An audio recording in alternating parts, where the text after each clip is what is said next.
What's up? What's up? What's up?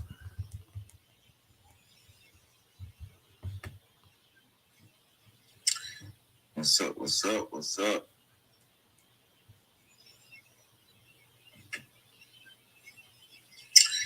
What's up? What's up? What's up?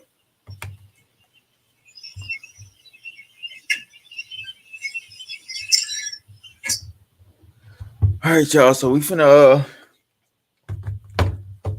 what's up, young hero? We about to talk about some. We about to get into this alien talk, man. I'm sorry, guys. I've been busy. Haven't really been, doing the stuff I want to do. But guys, they're really our government's really been pushing this alien UFO talk like big time. They have been pushing it, and there are some things I've been looking into, and I believe this stuff is crucial for us to know about, man. And just recently, Congress held a hearing. Congress held a hearing on aliens and UFOs. They talked about a lot of different things. I'm trying to get my chat here up on my phone. So Project Bluebeam, yeah, it's a lot of stuff going on right now. It's not one particular thing, but there is a lot that they're trying to put on there. And I made a video discussing why they are trying to push this UFO and alien agenda on us, because they're getting ready for that fake alien invasion. Now, there are real aliens out there, guys, and our government do have a lot of them held captive, and they are going to use one of these aliens to start this fake alien invasion. I've been saying this for a while, guys.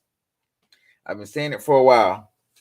But it is gonna happen. It's either gonna happen this year or early next year, but we will see the alien invasion come into effect, guys.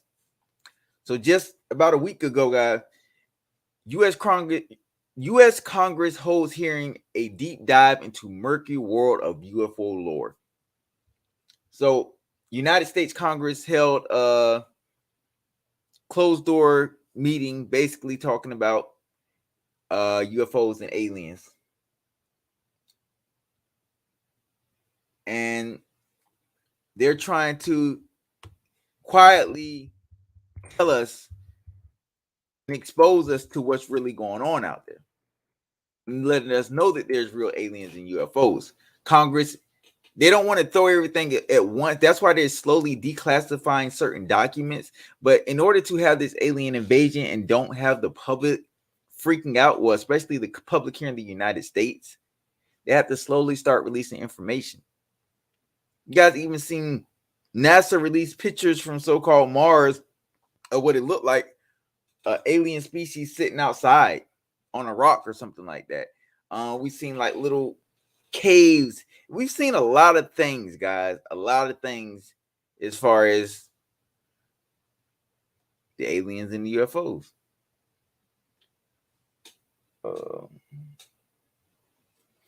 What's up, man? What's up?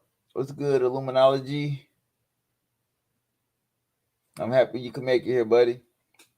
What's up, Covantes? Coliseum, what's good, bro? Oh, trust me, I know how you feel. My channel got terminated, so I had to make this backup channel, but I'm still here, man. And I appreciate all you guys' support. Hustler, you heard about Operation High Jump? No, I haven't heard about Operation High Jump. Definitely haven't. That's something I guess I can look into. So, for the first time in over a half a century, on May 17th, the United States Congress held its first hearing on unidentified flying objects, aka UFOs. Testifying before a House Intelligence Subcommittee, Pentagon officials did not disclose additional information from their ongoing investigation of hundreds of unexplained sightings in the sky. Guys, so this has been going on for a long time, and the Pentagon is really trying to still not give us the information that we were promised. We were promised. And as citizens, we should start pressuring them. Start pressuring them to release this information to us. Like, they continue to play mind games with us and not do what they tell us they're gonna do. They tell us they're gonna declassify alien and UFO things. They need to declassify it and stop giving us bits of information here and there. If you're gonna release it, release it. And then the government keeps acting as if they don't know what's going on. They don't know what type of extraterrestrials are out there. They know this stuff. They just don't want to tell us. They just don't. So that's what Sky News Agency reported. But they said they had picked a director for a new task force to coordinate data collection efforts on what the government has officially labeled unidentified aerial phenomena. Ronald Moultrie, the Undersecretary of Defense for Intelligence, said the Pentagon was also trying to destigmatize the issue and encourage pilots and other military personnel to report anything unusual as they see. Now, military personnel has been reporting a lot of unidentified things in the skies for years, but they've always been silenced. They've always been silenced because our government did not for years want them to let the public know what was really going on out there. To not let our us regular people know that there are things on this earth or visiting this earth that are not human. And they want to keep it from us, which isn't fair because we deserve to know it just as much as anybody else. These military pilots have been saying this for years. Video footage, all types of things have came out about UFOs. And pilots have been silenced, not allowed to say anything. The military tries to cover up and hide these videos. Some of them have been released. A lot of them haven't been released, but they never release the good ones. They always release these videos that are hard to make out what it is, or they don't show the good quality videos. And you guys got to think, technology has advanced so far for us not to get a good video. And what makes it even worse, the United States military has the best technology in the world. So anything that pops up, they should be able to see it way better than anybody else. 30 to 40 times better than anybody else. Does it work out like that? No, not at all. But it should. It should. But it's not. Because, as I say, our military and our government officials do not want us to know what's going on out there. And I told you, a lot of our high-ranking government officials are extraterrestrials. I've been saying this for a long time. A lot of these billionaire, powerful tech people and our politicians are extraterrestrials, or they're being controlled by them. Like, there's a lot of... It's going to be hard to go into detail about everything in this video, but there's a lot of things that you guys don't know about. Even down to the reptilian people, guys. Hold on one second, man. Hold on one second.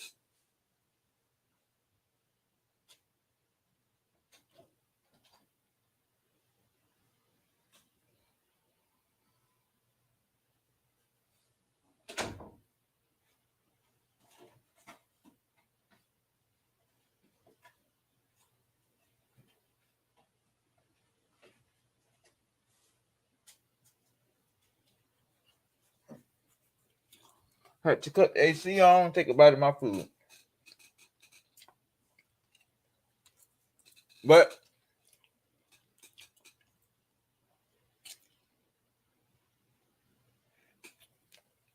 like I said, a lot of the most powerful people in the world are not humans, whether they're extraterrestrials or whether they're reptilian people.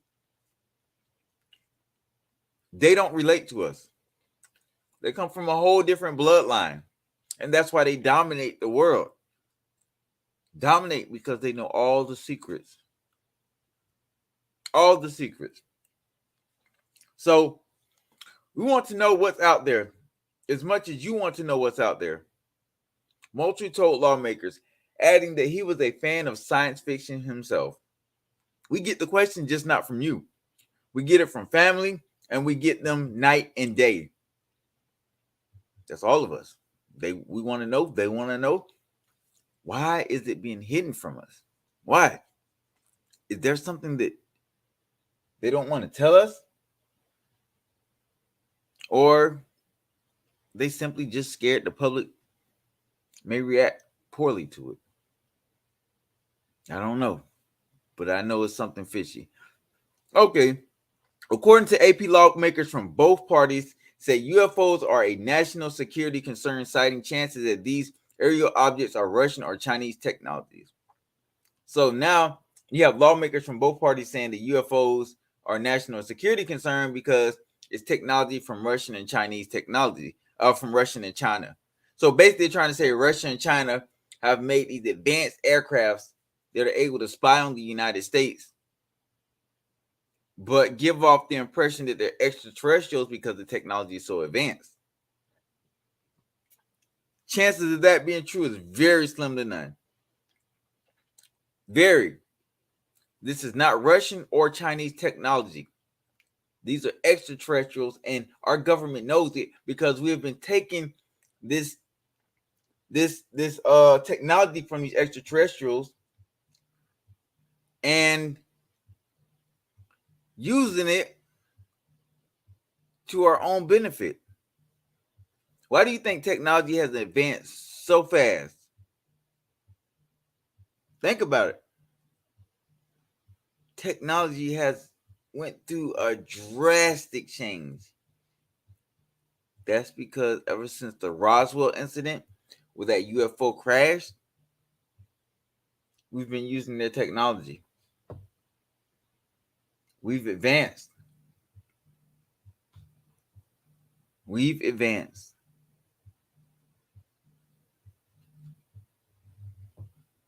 Oh, man. So, this week, we take a deep dive into the murky universe of UFOs, its many lores, and its many geopolitical and historical implications. The city of Roswell in New Mexico. Just as I spoke about, Roswell, New Mexico in the United States sleeps with 1 foot firmly in the past. On 720 North Main Street is a strange saucer-shaped structure, remnants of popular depications of an unidentified flying object UFO glimmering red neon at night, very out of touch with its surroundings and at the same time very in sync with it. That building is the local McDonald's, the fast food joint being just one of many intuitions in the city to celebrate its alien heritage. I just spoke about Roswell to you guys, man. This is where it all started. Roswell is speckled with UFO research centuries, UFO street side memorabilia, and iconography, all very strange and exotic to outsiders, but seemingly very immediate and rooted to the residents. So this Roswell thing is where it all started at. This is what started it. And a lot of people that witnessed the UFO crash in Roswell were threatened by men in black, were threatened by the government. They were not allowed to speak on it. They were not allowed to take anything. They were threatened for a very long time. Very long time.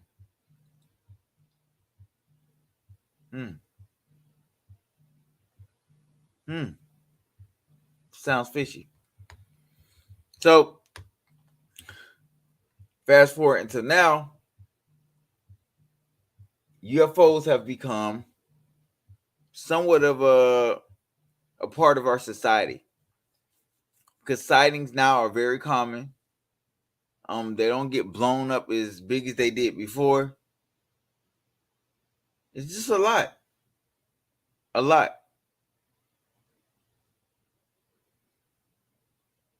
But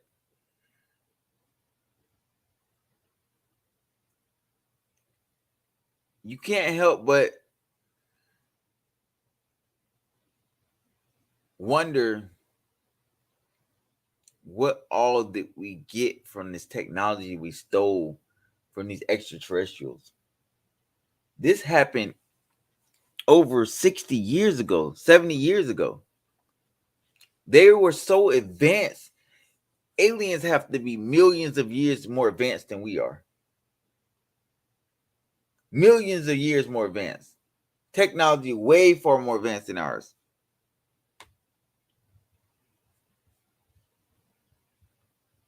But this fake alien invasion tells it all. So, UFO hearing. Pentagon declassified photos and videos of clip of unexplainable floating objects. So they gave us a little video. I'm pretty sure a lot of you guys already seen this video. We're going to check it out again here. You're just going to watch all of it. We're not going to watch this whole thing.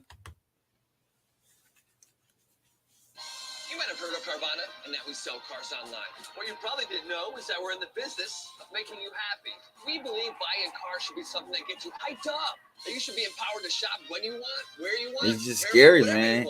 And that your new car It's wild. Newfound happiness and zero surprises. So we promise that we'll treat you right. We'll put you in control.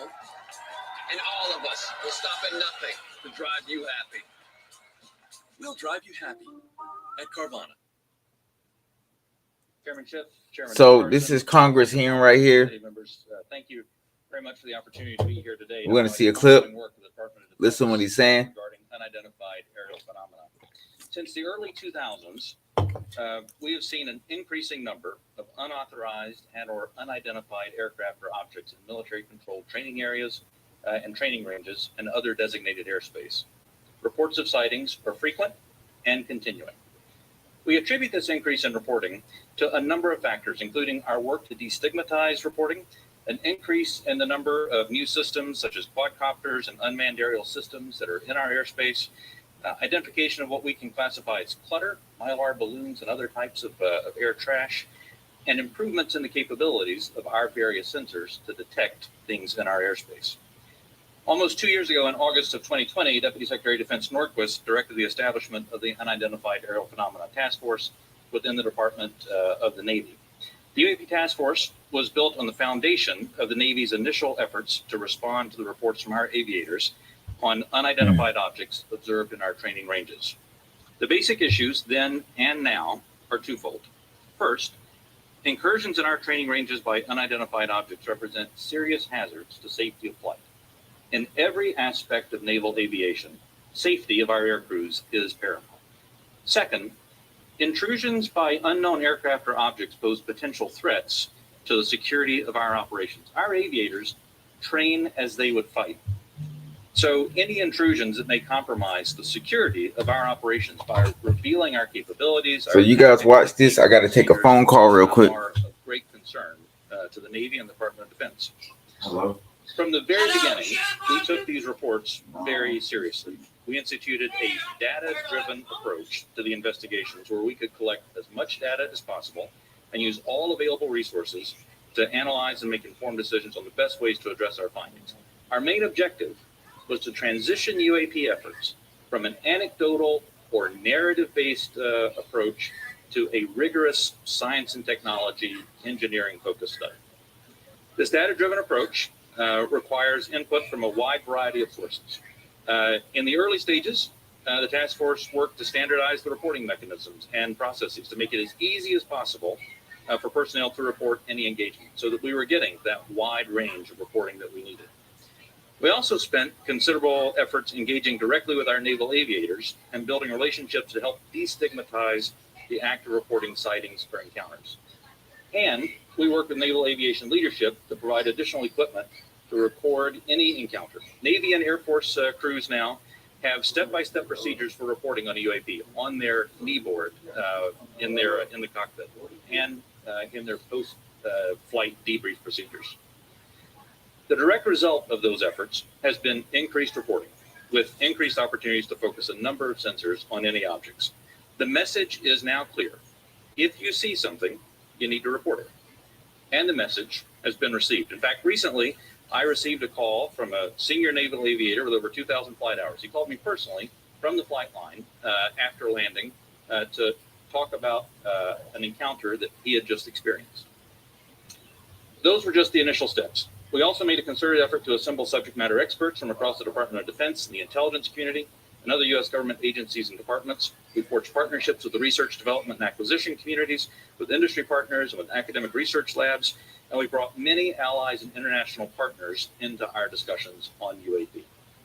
Additionally, subject matter experts from a wide variety of fields, including physics, optics, metallurgy, meteorology, just name a few, have been brought in to expand our understanding in areas where we may not have organic expertise. In short, we've endeavored to bring an all-hands-on-deck approach to better understand this phenomenon. So what have we learned so far? Any given observation may be fleeting or longer. It may be recorded or not. It may be observable by one or multiple assets.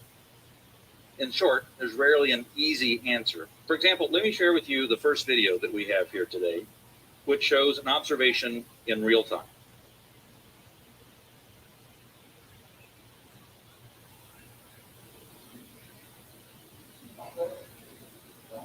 There it was. That's, in many cases, that's all that a report may include. And in many other cases, we have far less than this. As we detailed in both the unclassified and classified versions of the preliminary assessment released by the Office of the Director of National Intelligence last June, this often limited amount of high-quality data and reporting hampers our ability to draw firm conclusions about the nature or intent of UAP.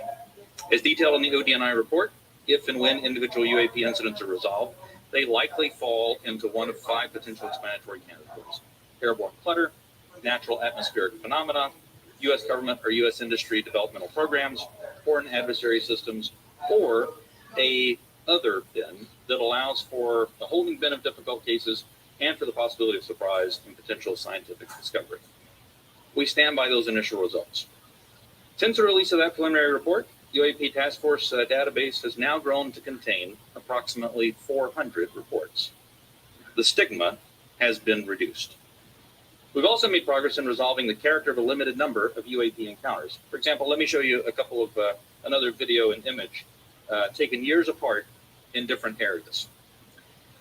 In this video, U.S. Navy personnel reported what appears to be triangles, some flashing, recorded several years ago off the coast of the United States. This was recorded while the U.S. Navy ship observed a number of small unmanned aerial systems in the area. And importantly, the video was taken through night vision goggles with a single lens reflex camera. These remained unresolved for several years.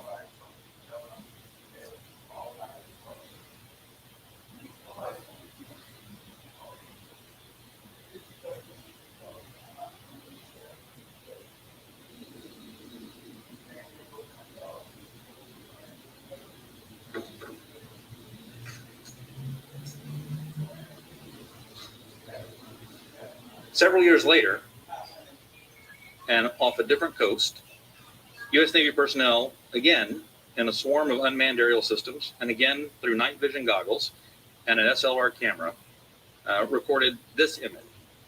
But this time, other U.S. Navy assets also observed unmanned aerial systems nearby. And we're now reasonably confident that these triangles correlate to unmanned aerial systems in the area. The triangular appearance is a result of light passing through the night vision goggles and then being recorded by an SLR camera. I don't mean to suggest that everything that we observe is identifiable, but but this is a great example of how it takes considerable effort to understand what we're seeing in the examples that we are able to collect. In this example, we accumulated sufficient data from 2 similar encounters from 2 different time periods in 2 different geographic areas to help us draw these conclusions. That's not always the case, though. We recognize that that can be unsatisfying or insufficient in the eyes of many. This is a popular topic in our nation, with various theories as to what these objects may be and where they originate. And by nature, we are all curious and we seek to understand the unknown. And as a lifelong intelligence professional, I'm impatient. I want immediate explanations for this as much as anyone else. However, understanding can take significant time and effort. It's why we've endeavored to concentrate on this data-driven process to derive fact-based results. And given the nature of our business, national defense, we've had to sometimes be less forthcoming with information in open forums than many would hope. If UAP do indeed represent a potential threat to our security, then the capabilities, systems, processes, and sources we use to observe, report, study, or analyze these phenomena need to be classified at appropriate levels. We do not want potential adversaries to know exactly what we're able to see or understand, or how we come to the conclusions we make. Therefore, public disclosures must be carefully considered on a case-by-case basis. So what's next? We're concentrating on a seamless transition to the new organization. Future analysis of complicated issues of UAP issues will greatly benefit from the infrastructure of the process and the procedures that we've developed to date. I'm confident that the task force under Navy leadership has forged a path forward that will allow us to anchor assessments in science and engineering by anecdotal evidence. We remain committed to that goal, as I know the USDI organization does as well.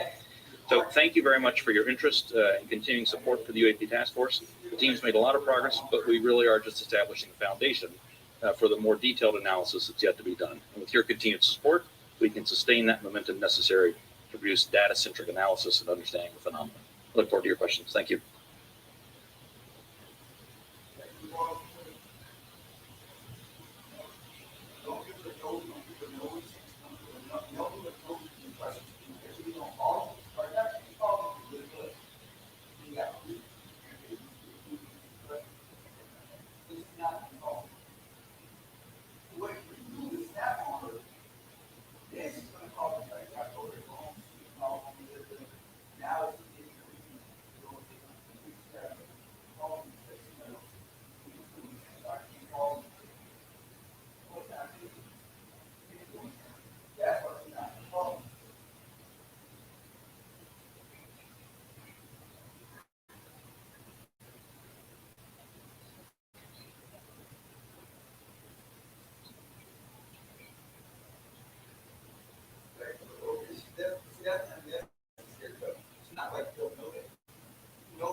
Oh, guys.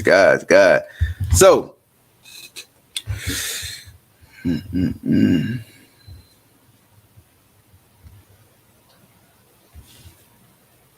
back.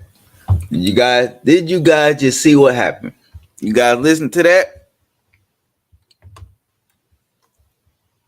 So, let's move on.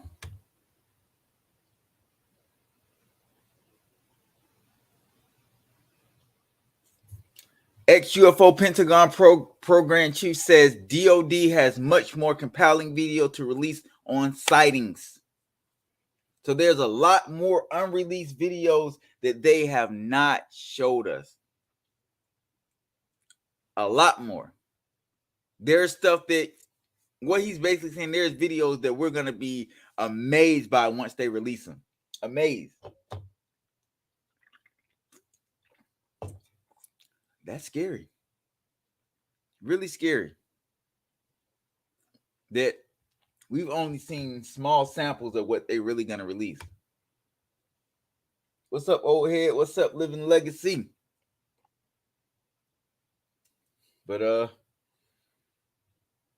I'm telling you guys, man, this is the year that we will see UFOs and aliens finally get the first glimpse of what they look like.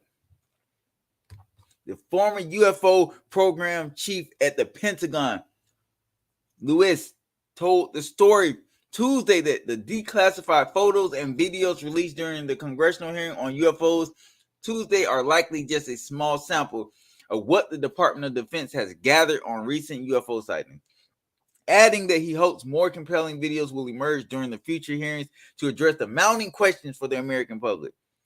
You know, the American people really want to know about this stuff. We really want to know, guys. We really want to know, and we just not have been getting the answers that we wanted.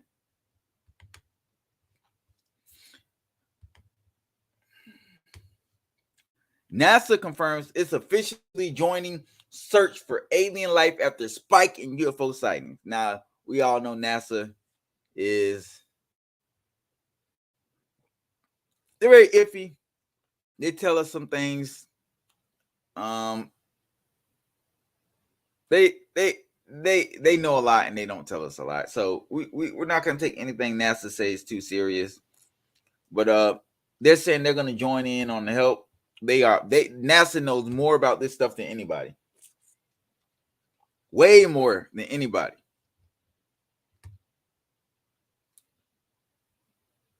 NASA will help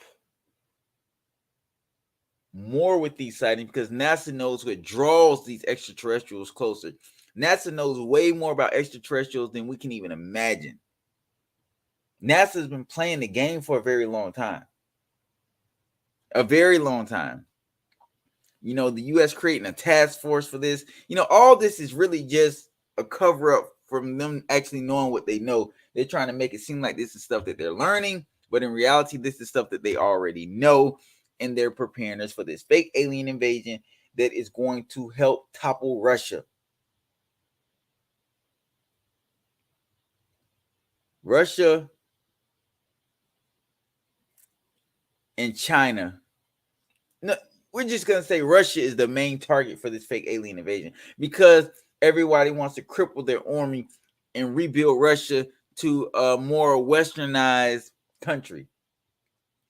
They want Russia to cater to the West. They don't want to keep having challenges.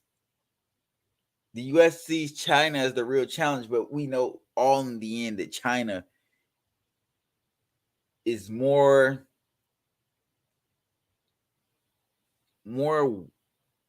how can I say this?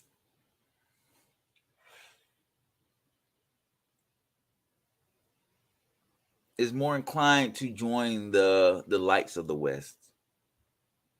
We're hearing a lot about the Taiwan and China thing. This is all hocus pocus, guys. All hocus pocus. Hello?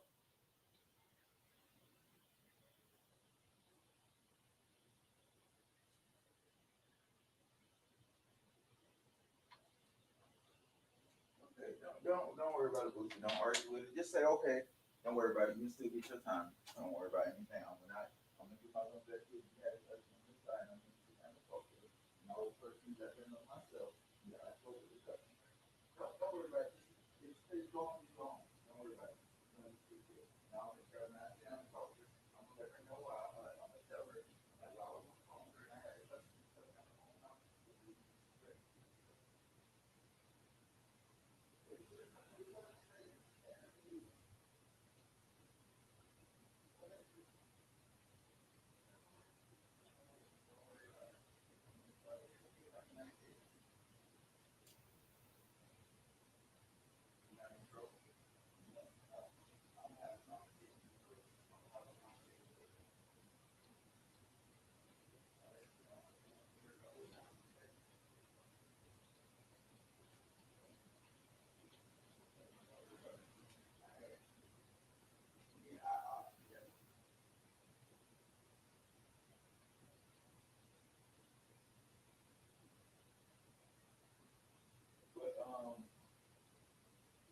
yeah, don't worry about it. Just go ahead and go home.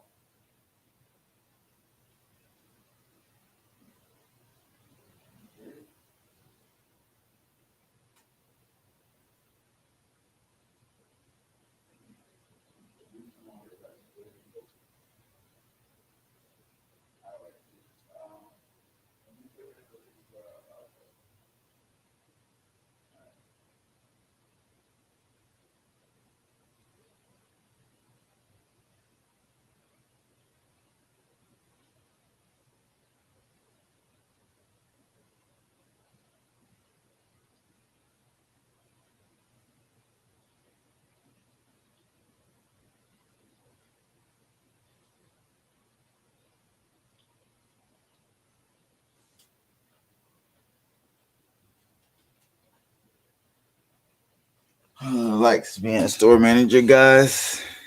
Drama llama. So I'll be back to do more of this. I got a lot going on with my store. But guys, we're gonna expose what's going on out here. There's a lot of stuff that we'll talk, guys. Roberto Conspiracy Files checking out.